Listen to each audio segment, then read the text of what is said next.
Desaparecida e encontrada em uma chaminé 7 anos depois. O misterioso caso de Joshua Maddox. Quando o jovem saiu de casa em 2008, a família não imaginava que ele seria encontrado apenas em 2015, dentro da chaminé de uma cabana abandonada. Por 7 longos anos, a busca continuou para encontrar Joshua Maddox, mas falhou, até que a aterrorizante descoberta de um corpo mumificado foi encontrada dentro de uma chaminé de cabana a 2 quarteirões da casa da família Maddox. No dia 8 de maio de 2008, Joshua Maddox, com 18 anos na época, deixou sua residência para dar um longo passeio. Sendo o amante da natureza e o espírito livre que era, fazer longas caminhadas não era nada fora do comum para ele e nem para a família. Só depois que ele não voltou é que as coisas tomaram um rumo inesperado. Joshua Vernon Maddox nasceu em 9 de março de 1990, em Woodland Park, Colorado.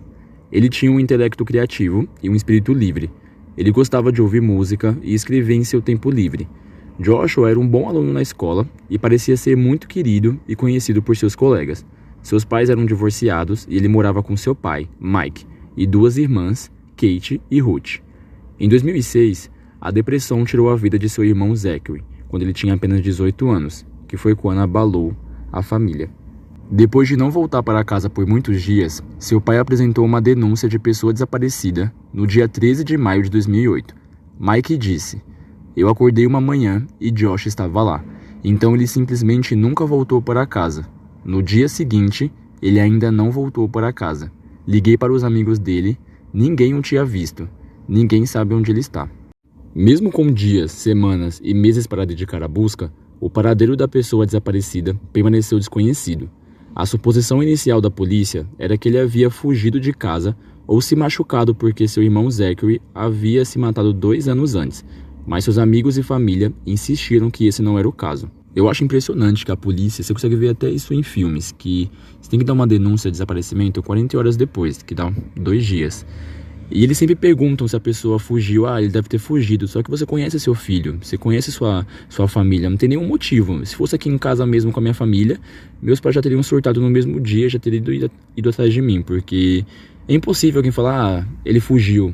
Não, você conhece, a pessoa tá lá 18 anos com você, que é o caso dele, do Joshua, tava 18 anos com a família, com um histórico bom, notas boas, vivendo com a família, para depois falar que ele fugiu. É impossível. Mas vamos lá. Joshua Maddox era considerado um jovem inteligente e alegre, muito querido por seus colegas de classe e colegas, tornando improvável que ele tivesse fugido ou feito qualquer coisa para se prejudicar. Seu passado revelou que ele não tinha sinais de doença mental, não tinha inimigos conhecidos e nunca havia sido acusado de uso de drogas. No caso dele, desaparecimento, não havia absolutamente nenhuma razão para inferir que ele havia tomado uma decisão consciente de fazê-lo. Por 7 longos anos, a busca continuou a encontrar, mas falhou, até que a aterrorizante descoberta de um corpo mumificado foi encontrada dentro de uma chaminé de cabana a 2 quarteirões da casa da família Maddox. Aí você imagina, 7 anos depois, você encontra seu filho mumificado em uma casa abandonada que ficava a 2 quarteirões da sua própria casa. Na década de 1950, Chuck Murphy comprou uma cabana naquela área. Anteriormente, era conhecida como Thunderheart Ranch, um local infame para comer e beber, como se fosse o barzinho no meio da floresta. De propriedade do Big Bert, Bergstrom. O irmão de Murphy morou na cabana até 2005. Depois disso, ela se deteriorou e se transformou em um depósito decrépito que Murphy raramente visitava. Em 6 de agosto de 2015, Murphy começou a demolir a cabana para desenvolvimento imobiliário. Enquanto uma escavadeira derrubava a chaminé, uma descoberta terrível foi feita e ele foi forçado a parar. Ali, na escuridão úmida, estava um corpo humano mumificado, curvado em posição fetal e enfiado na chaminé com as pernas acima da cabeça. Ele imediatamente chamou a ajuda da polícia e assim que chegaram, os policiais e o legista do condado, que estavam acompanhados por especialistas forenses, usaram registros dentários para identificar o cadáver, e os resultados iriam chocar a todos. Foi descoberto que o corpo enfiado naquela chaminé não era outro senão o desaparecido Joshua Maddox. Os resultados da autópsia revelam que Joshua não tinha drogas em seu sistema e que o corpo não tinha ossos quebrados, nem ele sofreu qualquer ferimento por arma de fogo ou faca. Eles já queriam supor que não teve terceiros que colocassem ele lá. Vamos a algumas suposições sobre a morte de Joshua Maddox. O legista, Al Born, afirmou que a morte de Joshua não foi repentina e que provavelmente ele morreu de hipotermia ou desidratação. Sua morte foi declarada acidental por Born. A hipótese de Born, o legista, era de que Joshua Maddox havia tentado descer pela chaminé, se fosse esse o caso, e Josh ficasse preso. Ele estaria muito longe para que alguém pudesse ouvir seus gritos de socorro. Murphy, por outro lado, que era o dono da casa, nega veementemente que sua morte tenha sido resultado de um acidente. Segundo ele, alguém enfiou Joshua dentro da chaminé. Se for esse o caso, seriam necessárias pelo menos 2 pessoas para organizar Josh da maneira como foi descoberto. Mesmo assim, Joshua teria que entrar primeiro pela chaminé. A outra suposição é a morte acidental. A maioria das pessoas acredita que o jogo sujo está implicado por alguns motivos básicos. Para evitar dificuldades com animais e detritos, Murphy colocou vergalhões de aço na chaminé.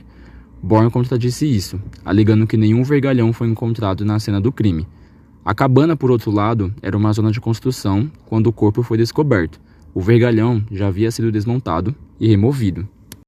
Vergalhão, para quem não sabe, é como se fosse uma barra de aço bem grande. Normalmente é usado em construção, em lajes, em construção, basicamente isso. E uma enorme barra de madeira para café da manhã tinha sido removida de uma parte da parede da cozinha e colocada em frente à lareira. Joshua estava vestindo nada mais do que uma camisa térmica quando foi descoberto. O resto de suas roupas, incluindo meias e sapatos, estavam dentro da cabana, cuidadosamente dobradas ao lado da lareira.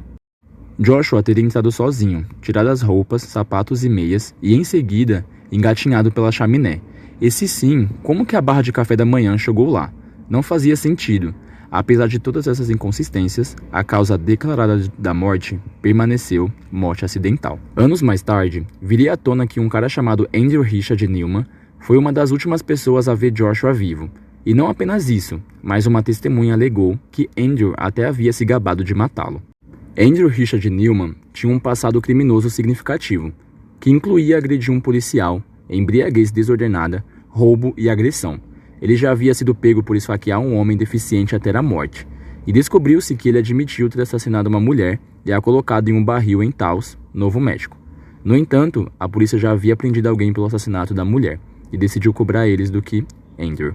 Os amigos de Joshua na época tentaram que Andrew fosse investigado pela polícia, mas suas preocupações foram rejeitadas. As autoridades informaram que Joshua ainda estava vivo e bem. Apesar disso, Andrew disse ter se gabado de ter colocado Josh em um buraco. Kate Maddox organizou este fundraiser para cobrir os custos de um serviço memorial, bem como para doar a instituições de caridade que trabalham para encontrar pessoas desaparecidas. Por fim, a polícia imaginou que Joshua de fato havia caído na chaminé e, com o decorrer dos dias, teria sofrido de hipotermia ou sede. A polícia imaginou, né? Olha como eles são. As teorias nunca foram comprovadas e muitas perguntas ainda seguem sem respostas. A família, no entanto, conseguiu o que queria, um desfecho para o maior mistério, onde Joshua estava. Creio que eles ainda não se conformaram com a situação, né? Porque como que o garoto foi para lá sozinho, depois de 7 anos foi encontrado? Teve muito furo nessa investigação aí, acho que os policiais falharam muito. Eu acho que eles tinham que ter investigado mais, ter investigado o Andrew depois dele ter falado, sabe? Ah, fui eu que matei o Josh, fui eu que enfiei ele em um buraco. Ou ele tava louco na época, ou eles não investigaram, sabe? O cara deu uma denúncia praticamente, falou que era ele que tinha feito, e eles não investigaram, sabe? Os amigos tentaram. Eu imagino como que a família deve estar, né? Porque eles já tinham perdido um filho, que era o Zachary. Aí depois de 2 anos, o outro filho desaparece. Um filho que era bom, que dava boas notas, que era feliz, que tinha bastante amigos, e desaparece de uma forma assim, e é encontrado de uma forma dessa forma, sabe? Eu acho que teve muito furo nessa investigação, e eu também acredito que ele tenha sido assassinado. Até porque não teve, não fala, a gente não achou, sabe? O motivo dele ter parado lá. Ah, sabe, é uma casa abandonada. O porquê que ele queria ter entrado lá? Será que ele queria fazer uma brincadeira, um trote, sabe? Não tem nem motivo. 2 quarteirões do lado da casa dele, de onde ele morava. Então, fica aí muitas inconsistências sobre o caso.